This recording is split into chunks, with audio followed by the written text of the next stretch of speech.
carta, Primera de Corintios. Te pedimos, Padre Celestial, que la información que tú impartas a nuestras vidas, que sea, Señor, para fortalecer nuestra fe y también, Señor, para fortalecer nuestra esperanza en nuestro diario vivir. Bendice a nuestro hermano William, que tu Espíritu Santo, Señor, sea el que le dé revelación e iluminación de tal manera que pueda transmitir tu palabra con precisión, con exactitud. Gracias por tu amor, tu gozo y tu paz, en el precioso nombre de Jesús. Amén. Amén. Bueno, gracias hermano David, buenas noches con todos ustedes, que el Señor os bendiga, que su gracia repose sobre vuestros hogares, vuestros corazones y vuestras familias. Hoy tenemos nuestro segundo estudio de la carta a los Corintios y hoy vamos a estudiar un tema interesante, el tema de las divisiones. Vamos a hablar sobre divisiones, sobre cismas. Creo que nosotros más que nadie vivimos en un mundo convulso, en un mundo dividido, donde hay blancos, hay negros, hay cholos, hay indios, donde hay partidos de izquierda, de derecha, de centro. Vivimos en un mundo polarizado, dividido, donde hay violencia, donde hay protestas, donde las personas tienen su modo de pensar y hay encuentros, ¿no? Y en estos encuentros se produce justamente cismas, divisiones. Hay hogares también divididos, familias divididas. Creo que no es ajeno para nosotros los cismas, las divisiones. Siempre hubo y siempre habrá. Aún entre la familia de Adán y Eva hubo distanciamiento, ¿no? Con Caín y Abel. Allí hubo una ruptura, una división. Desde que cayó el pecado, una de las cosas que el ser humano tiene en su corazón, en su mente, es la división. En la carta a los Gálatas, que también hemos estudiado, Pablo hace referencia justamente a las divisiones como obras de la carne. Bueno, les comento que el libro de Corintios es un libro que de principio a fin, el tema que se ve allí, el problema de los corintios, bordea en eso de la división. Era una iglesia muy polarizada, una iglesia dividida, una iglesia que entre los hermanos no se llevaban bien, había contiendas, había celos, pleitos, una iglesia sumamente dividida, pues estaba afincada en esa ciudad, ¿no?, de Corinto, y donde la gente del lugar también era así mismo, ¿no? La sociedad a veces influenciaba en la iglesia, nuestro modo de pensar que tenemos afuera, influencia a la hora de leer el texto bíblico.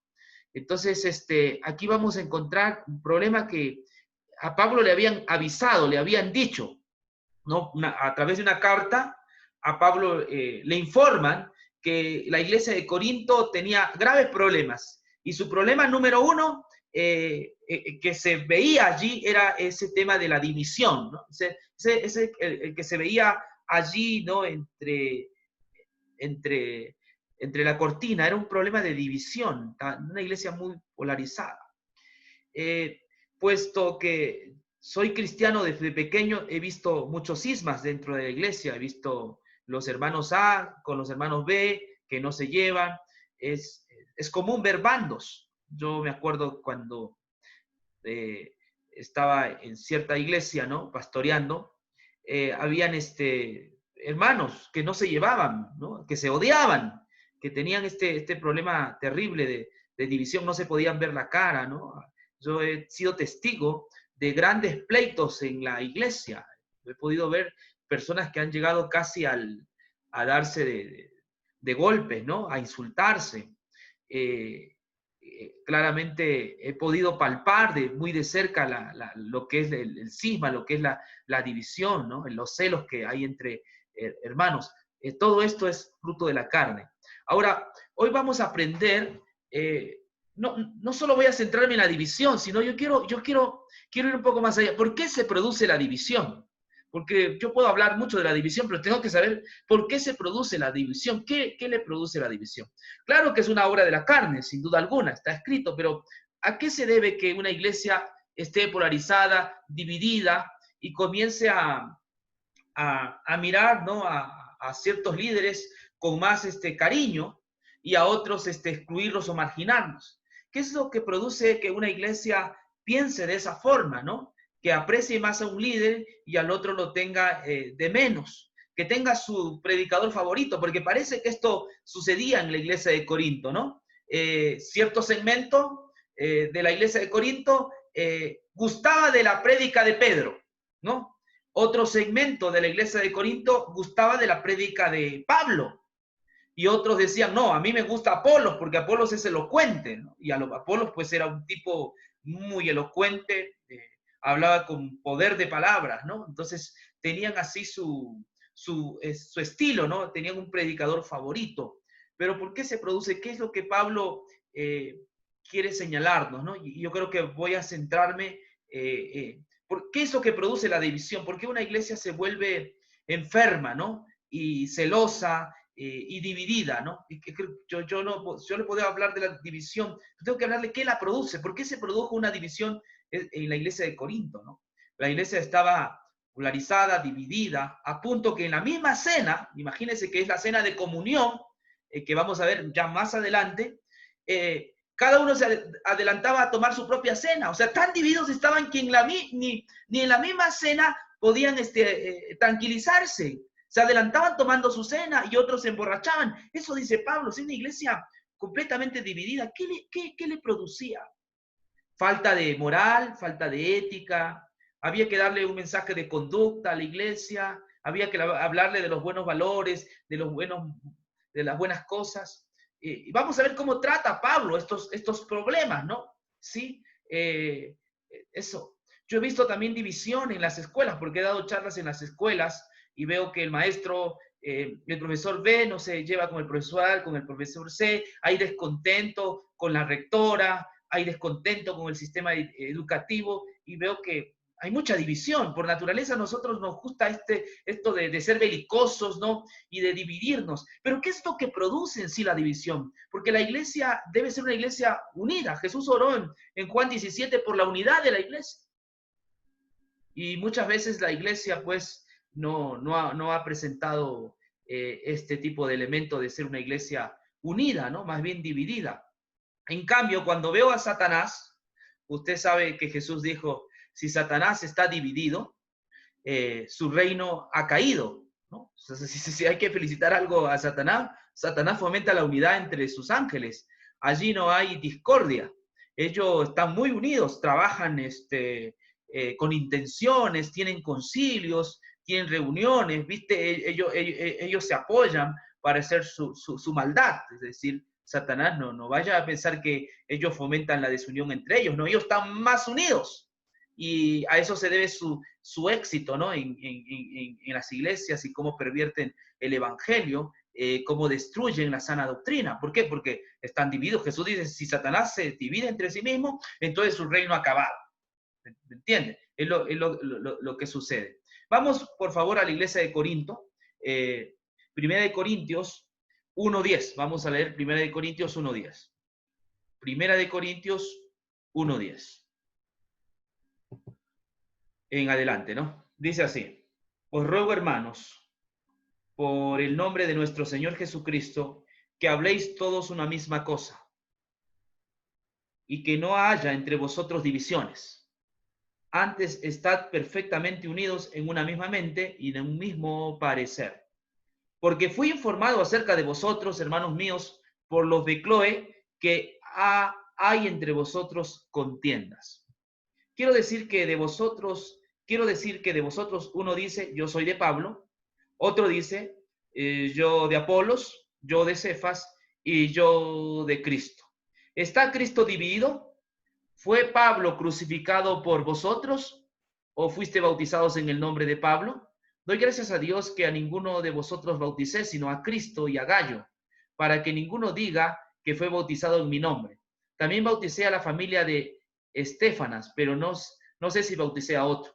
porque no me envió Cristo a bautizar, sino a predicar el evangelio, no con sabiduría de palabras para no anular la eficacia de la cruz de Cristo. Bueno, en estos pasajes estamos viendo por primera vez la problemática de los corintios. Pablo en jaque, va al punto, va al grano, después de haber hablado de la salvación, y Pablo va al problema. El problema de la iglesia, hermanos, es división. Por eso que él le dice, os ruego, hermanos, por el nombre de nuestro Señor Jesucristo, que habléis todos una misma cosa, que no haya entre vosotros divisiones, antes estás perfectamente unidos en una misma mente y un mismo parecer. Problema, la división. Y la división, escúcheme bien, trae todo tipo de cola. Esto es fundamental, el tema de la división. Cuando hay división en una iglesia, entonces esta va a traer todo tipo de cosas, ¿no? De ahí se derivan un montón de cosas que le va a suceder a la iglesia de Corinto, producto de la división.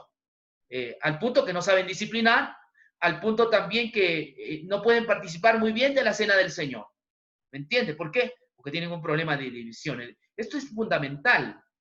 Cuando hay una iglesia desunida, entonces van a tener muchos más problemas que va a causar esto. Ahora, esto es importante, no estoy diciendo que el problema número uno de esta iglesia que yo he visto al leer las páginas de Corintios es la división, ese es su problema.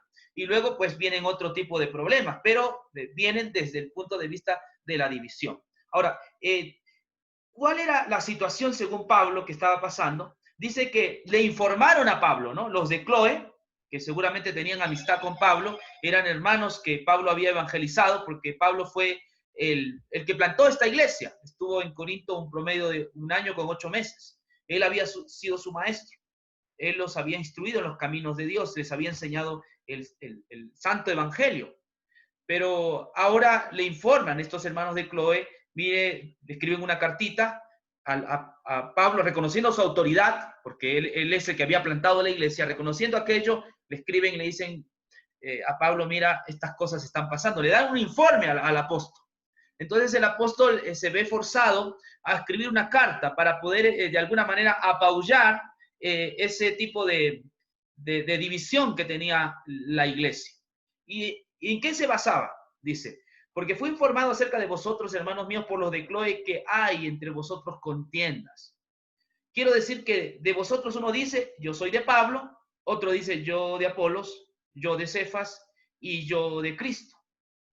Aquí había un problema en estos hermanos, que cada uno tenía a su predicador favorito. Para ciertas personas de Corintios, el mejor de todos era Pablo, ¿no? Yo soy de Pablo. Entonces, como Pablo les había evangelizado, como Pablo les había instruido, entonces tenían buenas referencias de Pablo y no es que Pablo hacía esto, sino que eran los hermanos quienes tenían esta forma de ver, ¿no? de poder apreciar a Pablo, pero ir más allá de una apreciación, ¿no? Sino al punto de idolatrarlo. No aceptaban a otro predicador más que a Pablo. ¿Entiende? Para ellos su predicador favorito era San Pablo, era el apóstol Pablo. Ellos lo tenían en buenas referencias y no podían escuchar a otro porque se habían enamorado no del mensaje, sino del mensajero. ¿Ya? No del mensaje, sino del mensajero.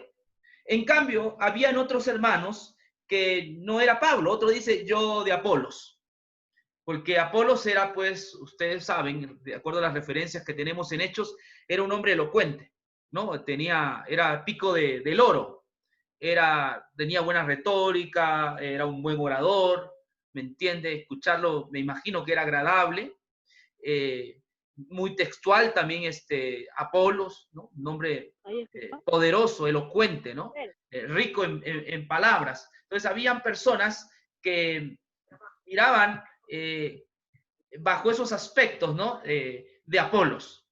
Y entonces para ellos no aceptaban a Pablo, para ellos era Apolo, ¿no? Apolo era lo máximo, lo máximo. Entonces no aceptaban el mensaje, sino al mensajero. Ahí hay un problema que vamos a ir viendo. En cambio había otros, Cefas, decían Cefas, porque Cefas estuvo con los 12, porque Cefas fue, es Pedro, es el mismo Pedro que el Señor le dijo, apacienta mis ovejas, ¿no?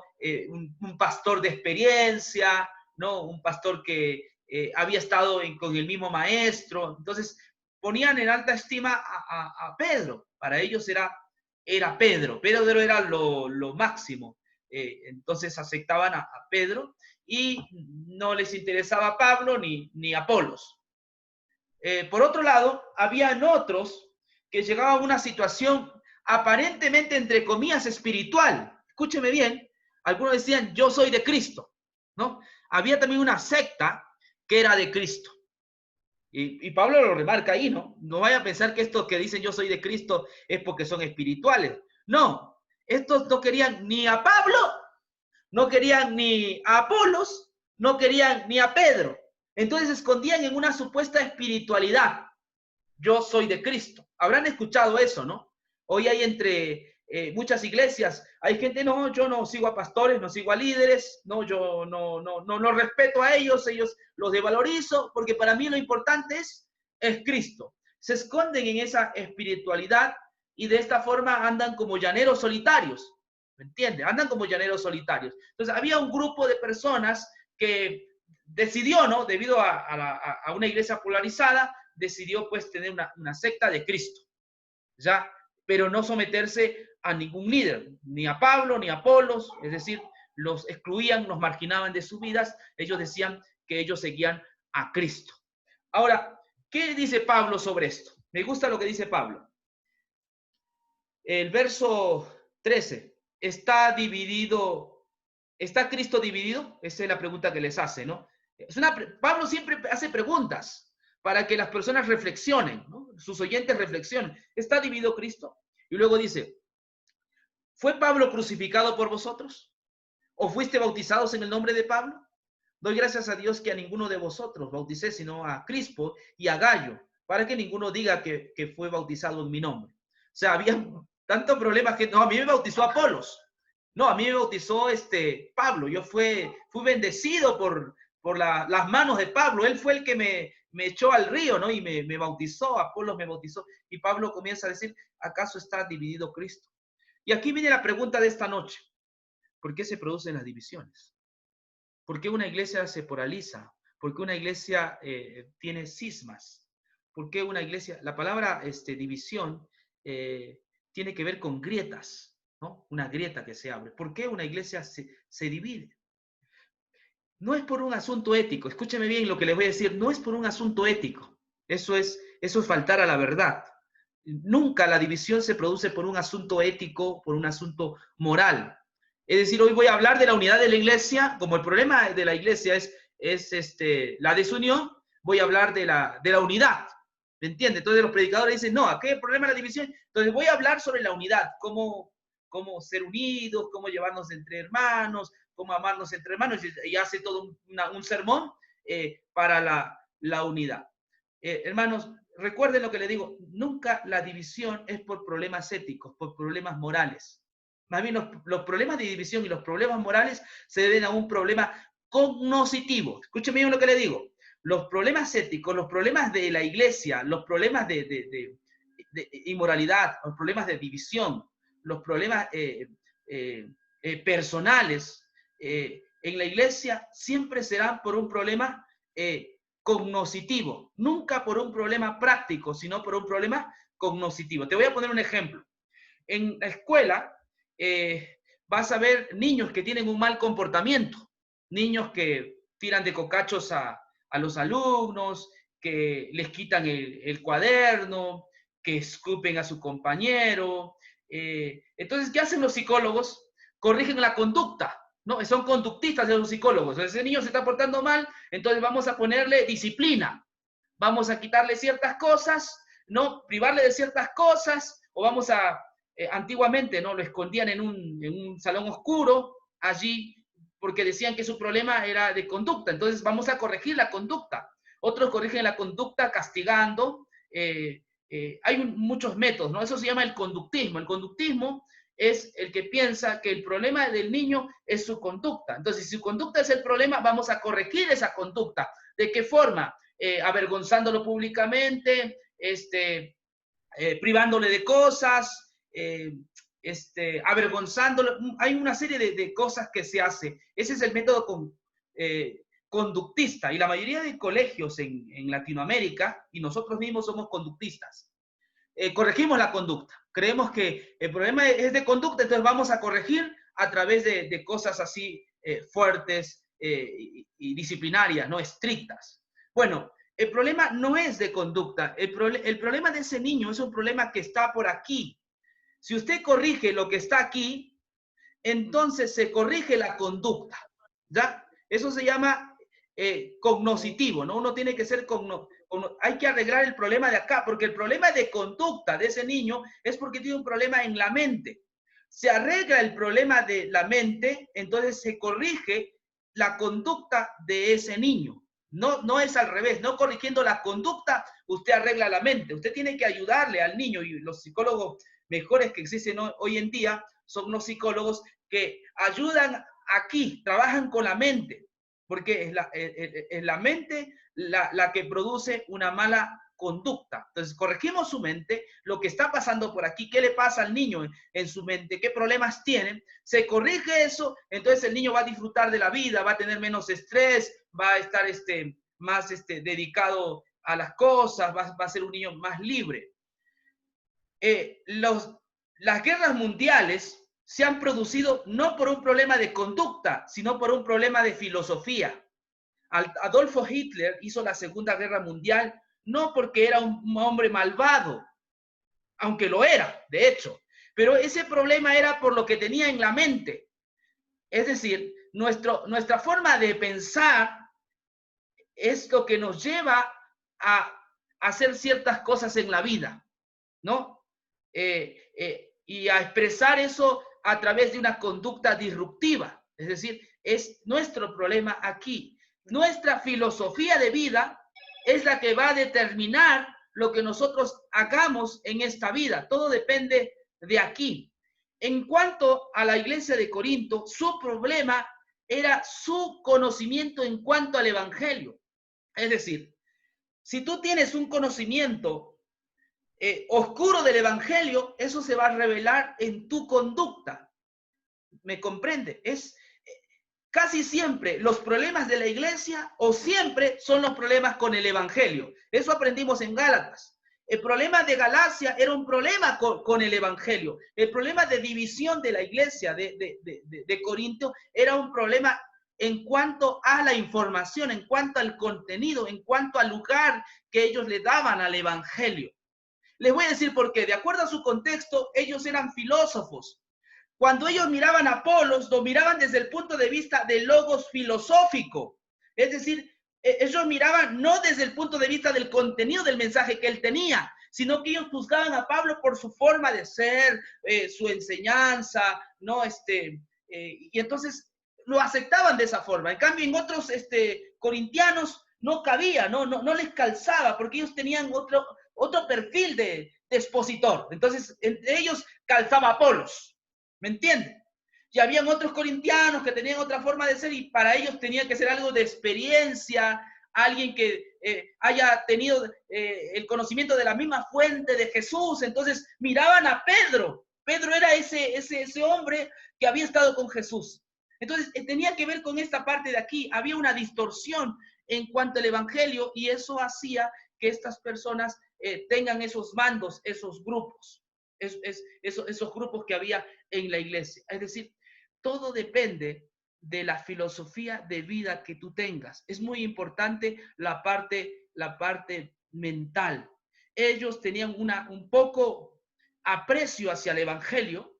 Ellos no entendían claramente el evangelio y al no tener claramente en el evangelio, lo que más sobresalía eran sus supuestos filosóficos que ellos habían aprendido en esas escuelas de Corintio. Entonces, esa es la que primaba sobre el evangelio. Por eso llegaron a apreciar algunos más a Pablo, otros más a Pedro, otros más a Apolos y otros que querían ser espirituales. Decían, nosotros somos espirituales, nosotros somos de Cristo. Ni con Pedro, ni con Pablo, ni con Apolos. Para nosotros es Jesucristo. Hermanos, ¿qué les estoy diciendo?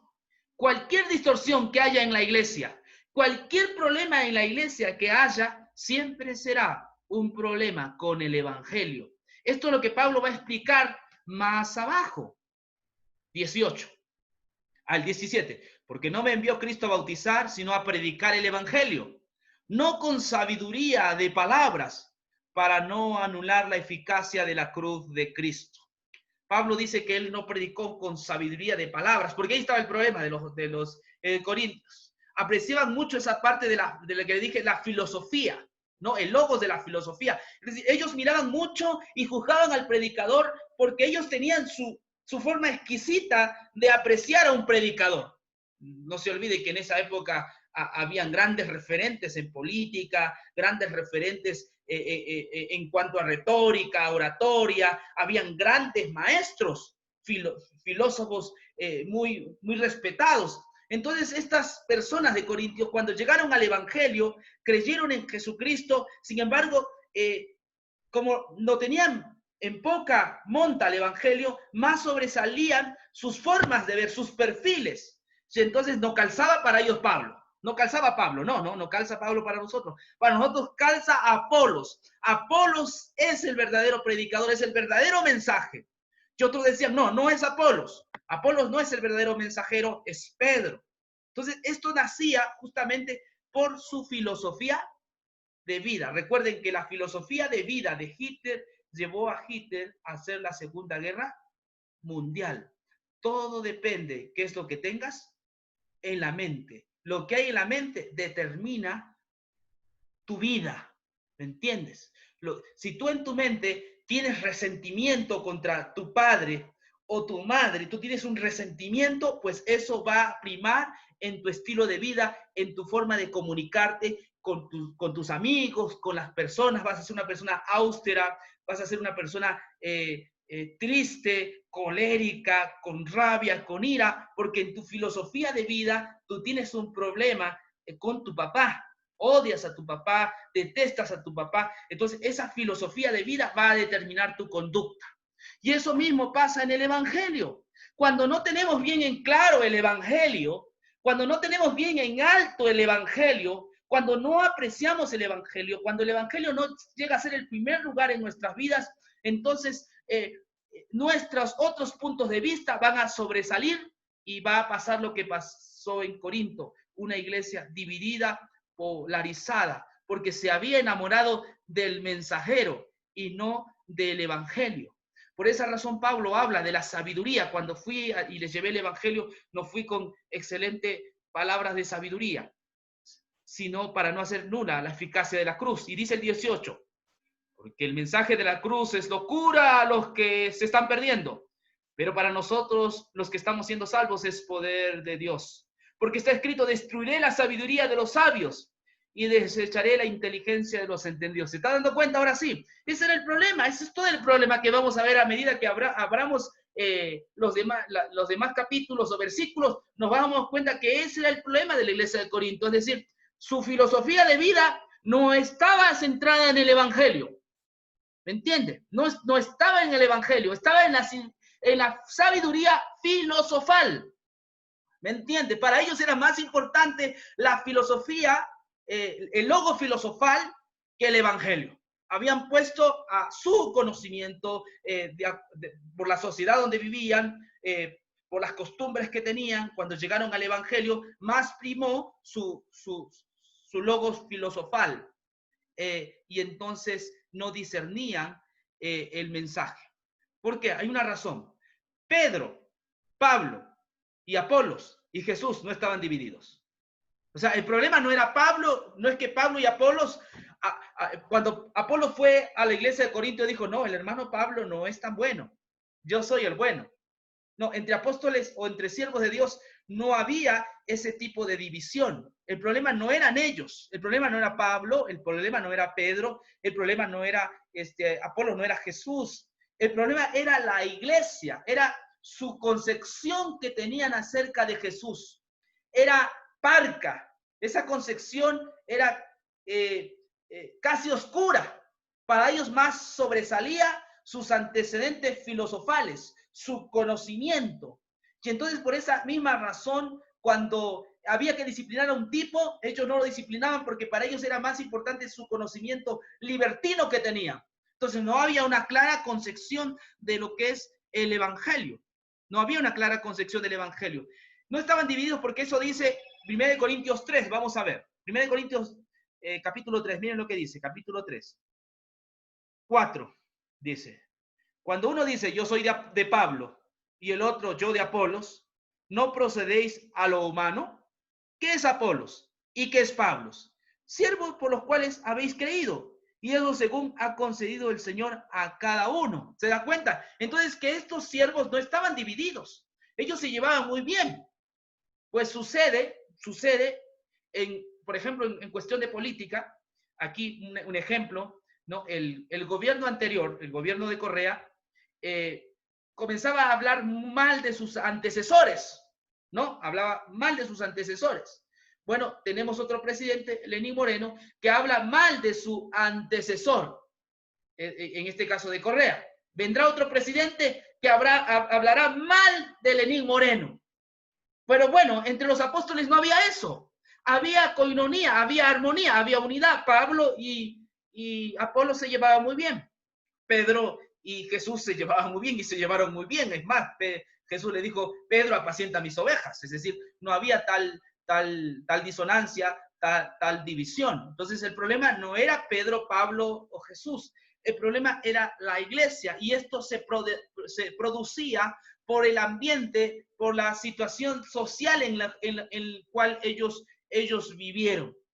Te voy a decir que la sociedad muchas veces influencia en la iglesia cuando la iglesia no tiene bien en claro en el evangelio.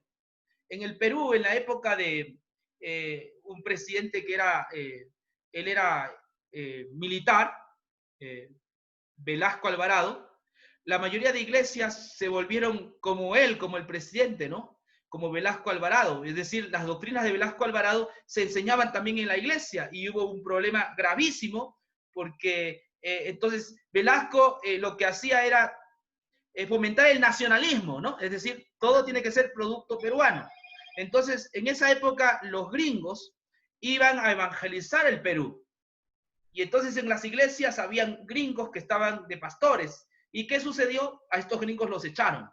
La iglesia fue influenciada por el socialismo o el nacionalismo de Velasco Alvarado y los gringos tuvieron que ser despedidos. Y la misma iglesia hizo eso.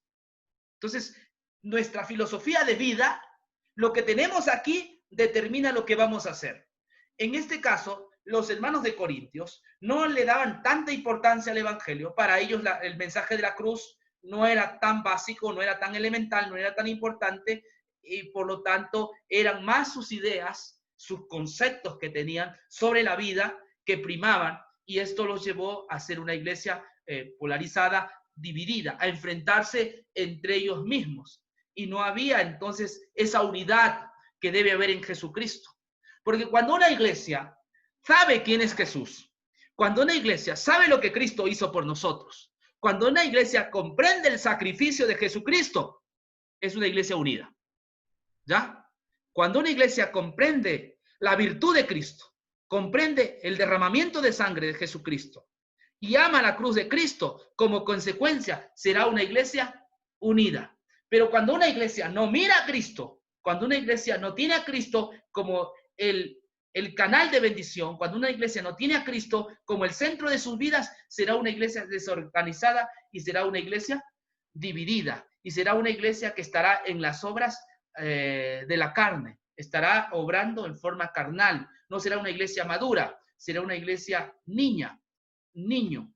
Pero cuando la iglesia está centrada en Cristo, no habrá razón para hacer competencia entre Pablo, Pedro o Juan o William, sino que habremos todos que mirar a la única fuente de salvación. Estaremos agradecidos por Jesucristo.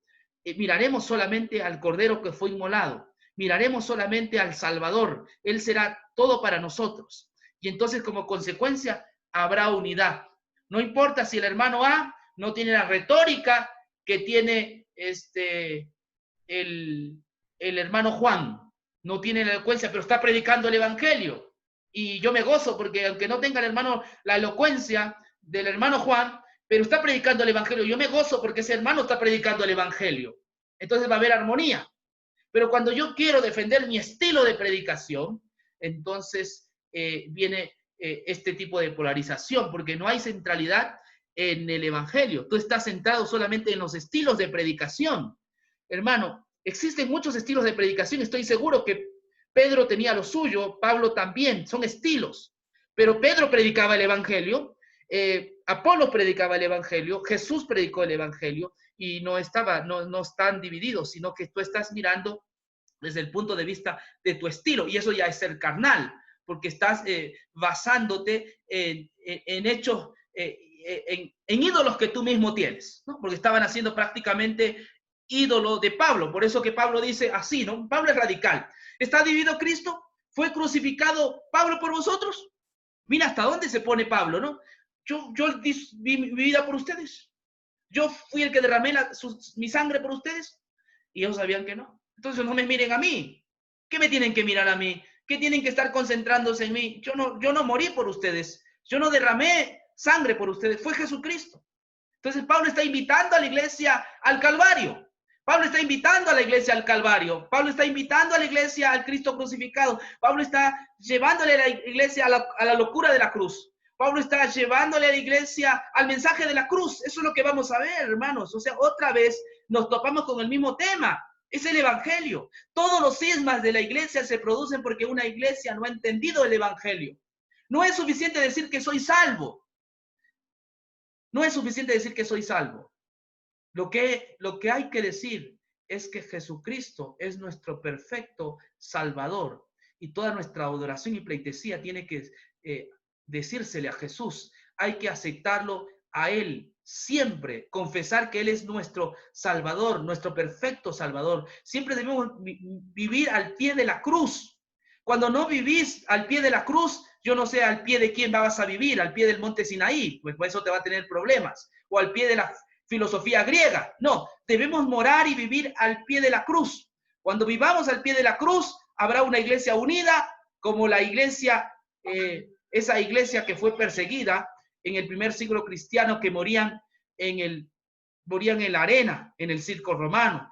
Y la gente decía, mirad cómo se aman, porque todos ellos morían a causa de Jesucristo. Ellos morían confesando su fe en el Redentor, no negando a Jesús, sino confesando que Él era su eterno y perfecto Salvador. Entonces, el imán de la unidad será Jesucristo.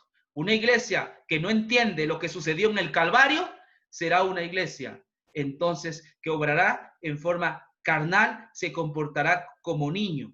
Es una iglesia que no entiende, se basa solamente en estilos, en tipo de conceptos o ideas preferidas o acariciadas. De paso, la palabra división en Gálatas es ereines. Yo ya le había enseñado que ereines o herejía, de donde viene esa palabra, quiere decir punto de vista. Cuando tú tienes un punto de vista más grande que la cruz, entonces ese punto de vista es una herejía. Cuando tú levantas una doctrinita por allí más que la cruz, entonces ese será tu herejía y tú serás un hombre divisor. Tú llevarás a las personas a que te miren y te miren, porque tú estás lanzando una herejía, es decir, un punto de vista que es superior a la cruz. Y así es como vienen los falsos maestros, presentan sus puntos de vista y entonces la gente se vuelve seguidor de él, porque su punto de vista dicen que es bueno, pero ese punto de vista opaca la obra de la cruz, eclipsa la obra de la cruz, entonces es una herejía.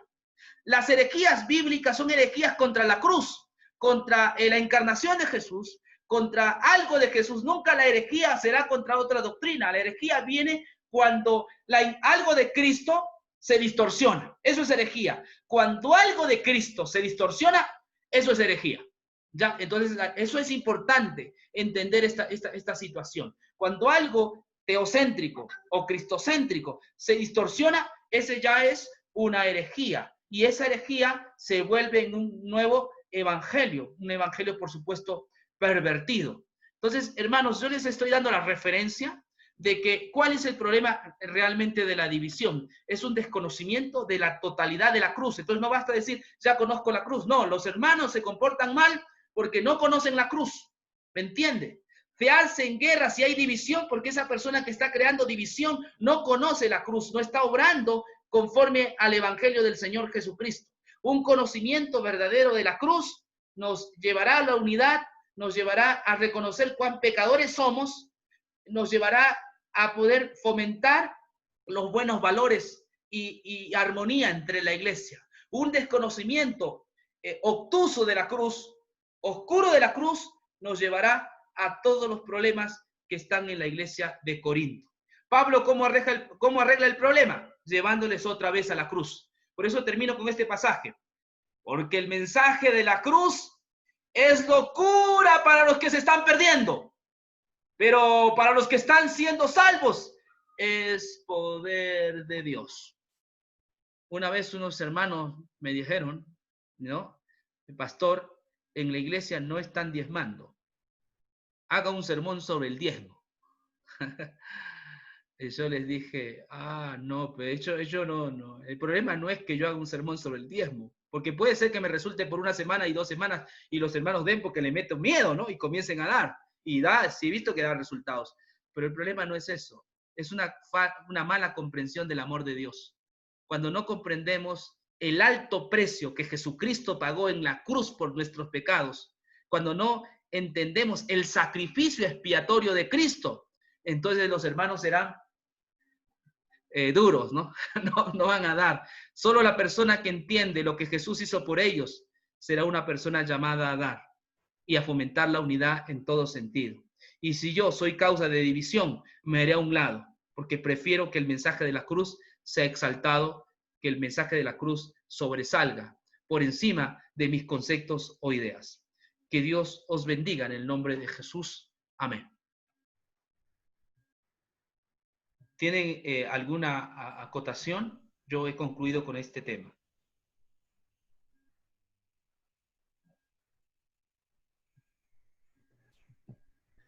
Muy excelente, mi hermano, muy excelente. Cuando tú haces el énfasis de que las divisiones en la iglesia no son necesariamente por causa de condiciones de ética o de moralidad, sino más bien por falta de conocimiento de las Sagradas Escrituras, ¿no?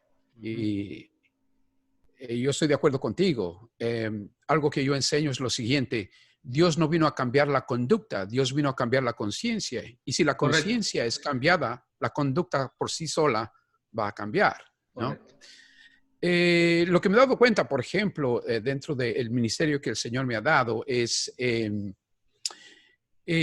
que cuando mis hermanos, a los cuales ministro, mis hermanos, ellos no tienen conocimiento de la palabra del Señor, guiados por el Espíritu Santo, da la posibilidad de que sus ideas basadas en su racionalismo, en su intelectualismo, den paso a que existan ciertas predicaciones o ciertas enseñanzas o ciertas conductas que no van de acuerdo con la palabra. Entonces, una de las cosas que yo hago énfasis, hermano William, es que si una persona ha nacido del agua y del Espíritu, una persona ha aceptado a Jesucristo como su Señor y Salvador, bíblicamente, esa persona va a comenzar, de acuerdo con Pedro, va a comenzar a tomar o a beber la lechita espiritual no adulterada. Y de acuerdo con nuestro hermano Pablo, o el que escribe los Hebreos, va a llegar a una posición de madurez espiritual. Y por consecuencia va a tener la capacidad de distinguir entre lo que es de Dios y lo que no es de Dios. Por ejemplo, tú tienes un ministerio, yo tengo un ministerio, tú y yo nunca nos pondríamos en un desacuerdo para hacer daño a las ovejitas, porque sabemos que tú y yo vamos a tener que ir ante el tribunal de Cristo y vamos a tener que dar cuenta. Nuestra responsabilidad es edificar, nuestra responsabilidad es levantar, nuestra responsabilidad es animar, nuestra responsabilidad es educar, nuestra responsabilidad es sanar, nuestra responsabilidad es liberar con el evangelio del Señor Jesucristo. Por consecuencia, tú y yo, si tenemos desacuerdos, nos ponemos un ladito, hablamos de los desacuerdos y seguimos adelante. Pero cuando la iglesia, lo que tú acabas de decir, la iglesia, el cuerpo de Jesucristo, al cual estamos ministrando, ellos no son educados bíblicamente y guiados, obviamente, contigo, conmigo estarían, por ejemplo, un día miércoles, un día viernes, un día sábado, pero ellos van a tener que vivir con sus conceptos y sus ideas acerca de quién es Jesús, quién es el Espíritu Santo, quién es el ministerio el ministerio del Espíritu Santo en sus vidas, qué significa ser un discípulo de Jesús, qué significa ser estudiante de las Sagradas Escrituras. Ellos van a tener que llegar a una conclusión por su propia cuenta, aparte de ti, hermano William, y aparte de mí. Entonces, si los hermanos declaran, yo soy salvo por gracia, fíjate bien, esa es la idea, nosotros enseñamos 5 puntos muy importantes. Si tú dices, yo soy salvo por gracia, bíblicamente, Efesios capítulo 2, versículo 8 y 9, eso te lleva también a la posición de ser un discípulo de Jesús. Porque no puedes decir soy salvo por gracia y al mismo tiempo decir no soy discípulo de Jesús. Eso sería una contradicción bíblica. Entonces Jesús dijo en San Juan 8:31 a los judíos que habían creído en él, si vosotros permaneciereis en mi palabra, seréis verdaderamente mis discípulos. Ahora bien, si tú eres un discípulo de Jesús, por lógica eres estudiante de las Sagradas Escrituras. Porque no puedes decir soy discípulo de Jesús, pero al mismo tiempo no estudio la Sagrada Escritura. Jesús mismo les dijo a sus discípulos que escudriñen la Escritura. De hecho, ¿qué tan importante es? Y Proverbios 4:23 dice, sobre todas las cosas que tú guardas, guardas tu corazón, guarda tu mente, guarda tu capacidad de poder pensar, porque de él mana la vida. Gracias, hermano David. Gracias por tu participación. ¿Alguien más tiene algún comentario al respecto de la carta de Corintios? Hermana Lidia, hermana Elvia, no sé dónde están. No sé dónde están los hermanos. José, vamos. ¿José o Gabriel? Gabriel, sí, José Gabriel. ¿Qué tal, hermanos? ¿Cómo les va? Los saludo. Yo entiendo que desempeñan en la vida de los cristianos, de nuestra, ciertos valores que son de costumbres y de calidad de vida, tanto emocional como espiritual, de costumbres, de necesidad de buenas relaciones. Pablo señala eso. Digamos que los cristianos tenemos una referencia respecto de cómo es una buena conducta o una mala conducta.